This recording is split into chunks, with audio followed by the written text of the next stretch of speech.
अयोध्या के राम मंदिर में चढ़ावे में कथित हेराफेरी के आरोप लगे। अब इसी क्रम में बद्रीनाथ धाम में भी दान चोरी का मामला सामने आया है। देश के दो बड़े धार्मिक स्थलों से आई इन खबरों ने श्रद्धालुओं की आस्था को झटका दे दिया है।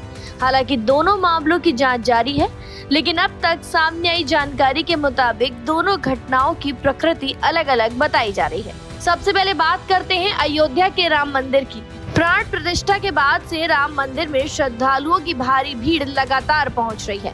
लाखों भक्त नगद, सोना चांदी और अन्य रूपों में दान कर रहे हैं। बताया जाता है कि रामलला के दर्शन शुरू होने के बाद से अब तक मंदिर को 3200 करोड़ रुपए से अधिक का दान मिल चुका है। इसी दौरान दान पात्रों की गिनती के समय कथित चोरी का मामला सामने आया। आरोप है कि दान की गिनती में लगे कर्मचारियों ने पैसे अपनी जेब और मोजों में छिपाकर बाहर ले जाने की कोशिश की। इस मामले में अब तक 8 लोगों की गिरफ्तारी हो चुकी है। एसआईटी अपनी प्रारंभिक रिपोर्ट भी सौंप चुकी है। आरोपियों की संपत्ति का पता लगाया जा रहा है और उनसे पूछताछ जारी है। जांच में अब तक जो बातें सामने आई हैं, उनके मुताबिक ये मामला संगठित तरीके से हुई कथित चोरी का प्रतीत होता है।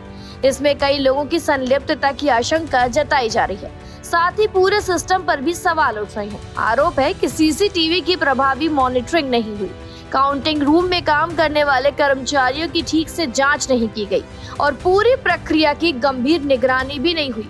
एसआईटी को बैंक कर्मचारियों की भूमिका पर भी संदेह है।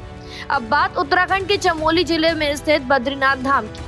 यहाँ पे भी श्रद्धालुओं के चढ़ावे से जुड़ी कथित हेराफेरी का मामला सामने आया है। मंदिर समिति के अध्यक्ष निजी सहायक प्रमोद नौटियाल पर चढ़ावे की रकम में हेराफेरी और चोरी का आरोप लगाया गया। भैरव सेना नाम के संगठन ने आरोप लगाया है कि मंदिर में चढ़ावे की गिनती के दौरान राशि में गड़बड़ी की गई।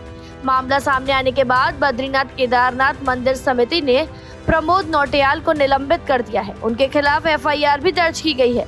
इसके अलावा ये जानकारी भी सामने आई है कि मंदिर समिति के कार्यालय से कई लैपटॉप गायब हैं। अब बात दोनों मामलों के सबसे बड़े अंतर की करते हैं। राम मंदिर मामले में जांच के दौरान कई लोगों की संलिप्तता की बात सामने आ रही है और इसे संगठित अपराध के तौर पर देखा जा रहा है। वहीं बद्रीनाथ धाम मामले में फिलहाल एक व्यक्ति प्रमोद नौटियाल का नाम सामने आया है। यही दोनों मामलों के बीच सबसे बड़ा अंतर माना जा रहा है। फिलहाल दोनों मामलों की जांच जारी है। राम मंदिर मामले में कई गिरफ्तारियां हो चुकी हैं और एसआईटी जांच कर रही है, जबकि बद्रीनाथ धाम मामले में एफआईआर दर्ज होने के बाद जांच आगे बढ़ रही है।